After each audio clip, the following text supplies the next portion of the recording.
Shalom, damai sejahtera bagi saudara yang diberkati oleh Tuhan Yesus. Hari ini jumpa dengan saya dalam penyegaran rohani, dan tema yang saya angkat adalah hanya satu jalan. Yohanes pasal 14 ayat 6 berkata demikian, kata Yesus kepadanya, Akulah jalan dan kebenaran dan hidup. Tidak ada seorang pun yang datang kepada Bapa kalau tidak melalui aku. Dalam minggu ini kita orang percaya memperingati apa yang disebut dengan Jumat Agung atau kematian Yesus. Dan pada hari Minggu, hari yang ketiga, kita memperingati yang disebut dengan Paskah atau hari kebangkitan. Kedua peristiwa ini tidak bisa dipisahkan satu dengan yang lainnya. Ini berkesinambungan karena tidak hanya mati, tapi Yesus menyatakan dirinya berkuasa. Dia bangkit pada hari yang ketiga. Tujuan Yesus bangkit pada hari yang ketiga adalah satu, supaya menyatakan kepada dunia bahwa dia Allah. Dia tidak mati, tapi dia hidup untuk selama-lamanya. Dan dia memberikan pengharapan yang baru bagi orang percaya. Dia mati karena dosa. Dia menderita karena dosa kita manusia. Sebagaimana Allah menciptakan manusia itu serupa dan segambar dengan Allah, dengan tujuan agar manusia hidup sesuai dengan rencana Allah, kudus, benar, tak bercacat celah, dan selalu mau melakukan apa yang Tuhan perintahkan. Namun apa yang menjadi harapan Allah ketika Allah menempatkan manusia di Taman Eden itu, mereka melanggar perintah-perintah Allah, mereka melakukan dosa, memakan buah yang dilarang oleh Tuhan. Namun ketika manusia buat dosa, apakah Allah berpikir menciptakan kembali manusia sudah berdosa karena yang diciptakan gagal, tidak serupa dengan segambar Allah? Tidak, saudara. Alkitab mencatat dengan jelas bahwa di saat manusia jatuh dalam dosa, Allah mencari manusia. Dan inilah mulai pilihan-pilihan yang berat yang harus Yesus lalui. Dia harus memilih bagaimana caranya supaya kembali bisa menyelamatkan manusia. Dan pilihannya terjadi di Taman Eden itu. Ada pilihan yang berat yang harus dia kerjakan, antara buat kembali ciptaan baru atau tetap berjalan dengan ada hukuman yang harus manusia terima. Yang kedua, pilihan yang kedua ada di Taman Getsemani, saudara. Di sana dia berdoa kepada Bapa, Bapa kalau boleh lalukan cawan ini daripada aku, tapi bukan kehendakku yang jadi. Dia tahu begitu beratnya dia harus menerima cawan itu, betapa besarnya penderitaan yang harus dialami. Dia berdoa kepada Bapa, tapi dia berkata, biarlah kehendak Bapa yang terjadi. Lalu kemudian ketika dia diperhadapkan dengan Pilatus, Pilatus bisa saja punya hak untuk bebaskan Yesus dan tetap menghukum Barabas. Tapi ketika Pilatus bertanya, maukah engkau aku tolong? Yesus diam saja. Pilihan berikut ketika dia ada di Bukit Golgota.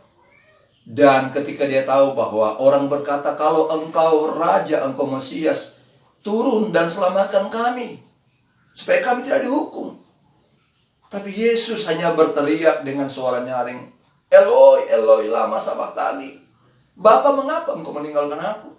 Bahkan ketika orang mengolok-olok dia, hanya satu dia berkata, ampunilah mereka, sebab mereka tidak tahu apa yang mereka perbuat. Bahkan dia kunci dengan satu kata, tetelestai, sudah selesai. Semua ini dilakukan untuk menyatakan kepada kita, saudara. Bagian yang pertama, keputusan memberi diri dalam penderitaan itulah jalan satu-satunya untuk menolong saya dan saudara. Saudara tidak bisa membalas segala kebaikan Tuhan. Saudara tidak bisa menebus dosamu. Hanya itulah jalan satu-satunya. Dia harus menolak pembebasan. Dia harus menerima cawan. Dia menerima penolakan. Orang-orang yang tadinya berkata, sorak-sorai, elu-elu nama Tuhan. Tapi belakangan mereka berbalik arah, berteriak, salibkan dia, salibkan dia, salibkan dia. Dan itu harus menerima itu. Karena itu keputusan yang sangat berat, memberi diri dalam penderitaan. Semua dia kerjakan karena dia mengasihi saya dan saudara. Yang kedua, Yesus mau lakukan itu dan menyatakan kepada kita bahwa dengan membayar harga, itulah jalan satu-satunya untuk menebus dosa manusia.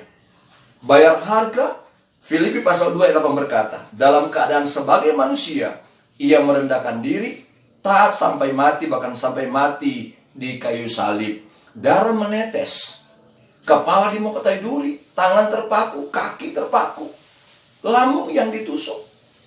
Darah menetes ke bumi, menyatakan bahwa itulah pengorbanan, itulah karya nyata, itulah kasih yang Tuhan berikan bagi saya, saudara. Jadi kalau kita memperingati tentang Jumat Agung, bagaimana kita merenungkan pengorbanan Yesus yang begitu besar bagi saya dan saudara. Dia mengasihi saya dan saudara, dia mau supaya engkau dibebaskan dari dosa, engkau berkemenangan dari dosa. Dan yang ketiga, kenapa Yesus mau menyatakan kepada kita bahwa melalui kematian dan kebangkitannya, itulah jalan satu-satunya memulihkan hubungan Allah dengan manusia. Saudara tak, sudah terputus hubungan kita. Manusia nggak bisa berbicara dengan Tuhan sejak lama banget.